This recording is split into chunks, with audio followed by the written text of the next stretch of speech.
আসসালামু আলাইকুম রহমতুল্লাহ। প্রিয় দর্শক, কেমন আছেন? আশা করি ভালো আছেন। প্রিয় দর্শক, এনটিআরসি কর্তৃক ইন্ডেক্সধারী শিক্ষকদের আলাদা গণবিজ্ঞপ্তি প্রসঙ্গে লিখেছেন সরোয়ার বরগুনা, প্রকাশিত 22/6/2024 সকালের সময়। চলুন বিস্তারিত জেনে নিই। এনটিআরসি এর মাধ্যমে সনদপ্রাপ্ত দূর দূরান্তের শিক্ষকদের বদলি প্রক্রিয়া বন্ধ করায় হতাশায় দিন যাপন করছেন শিক্ষকরা। পাঠদানে মনোনিবেশ করতে পারছেন না তারা। 12,500 টাকা বেতন চাকরি করায় খুব কষ্টের দিন যাপন করছেন।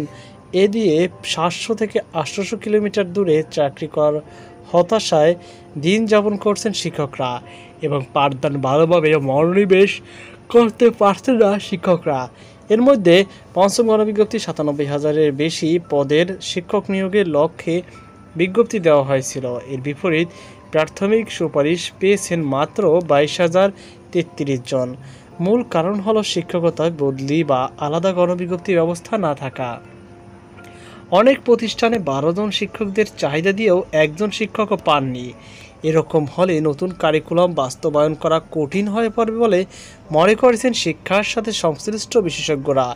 এতদিন বদলির আশায় ছিল শিক্ষকরা, কিন্তু বদলি যদি না দেয় এবং জটিল প্রক্রিয়া মনে করেন, তাহলে এনটিআরসি কর্তৃক ইন্ডেক্সধারী শিক্ষকদের আলাদা গণবিজ্ঞপ্তি বা অন্য কোনো উপায়ে প্রতিষ্ঠান পরিবর্তনের ব্যবস্থা করার সিদ্ধান্ত নেওয়া না হলে 25শে জুন এনটিআরসি ঘেরাও সহ কঠোর কর্মসূচি দেওয়া হবে বলে হুঁশিয়ার দিয়েছেন শিক্ষকরা।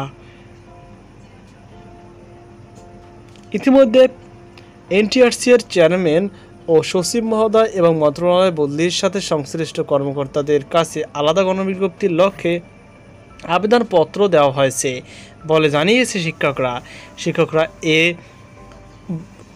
এও বলেছেন। এনটিআরসি সচিব মহোদয় বলেছেন, 18তম এবং 5ম গণবিজ্ঞপ্তির পর আপনাদের বিষয়টি নিয়ে চেয়ারম্যান স্যারের সাথে বসবো, চেষ্টা করব কি করা যায়। কিন্তু এর আগে এনটিআরসি সচিব আমাদের এভাবে আশার বাণী শুনিয়েছে। তিনি বলেছেন, 4র্থ গণবিজ্ঞপ্তির রেজাল্টের পর আপনাদের বিষয়টি নিয়ে কাজ করব, কিন্তু কিছুই করেনি সচিব মহোদয়। যদি আমাদের জন্য কিছু নাই করেন, তাহলে 7 নম্বর দ্বারা বন্ধ করলো কেন এবং আমাদের 700 থেকে 800 কিলোমিটার দূরে সুপারিশ করলো কেন?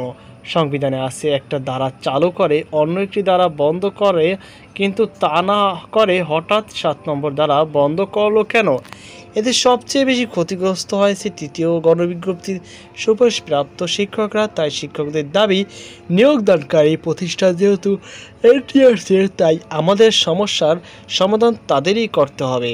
এ লক্ষ্যে 25শে জুন এর মধ্যে যদি শিক্ষকদের আলাদা গণবিজ্ঞপ্তি বা অন্য কোনো উপায় প্রতিষ্ঠান পরিবর্তনের ব্যবস্থা না করে বা অন্য কোনো সিদ্ধান্ত না আসে, তাহলে 25শে জুন এনটিআরসির ঘেরাও সহ কঠোর কর্মসূচি দেওয়া হবে বলে জানিয়েছেন এনটিআরসি কর্তৃক সনদপ্রাপ্ত ইন্ডেক্সধারী শিক্ষকরা। তো প্রিয় দর্শক, এই ছিল আমাদের সর্বশেষ আপডেট। সকাল 8টা আজকে পর্যন্ত। আল্লাহ হাফেজ।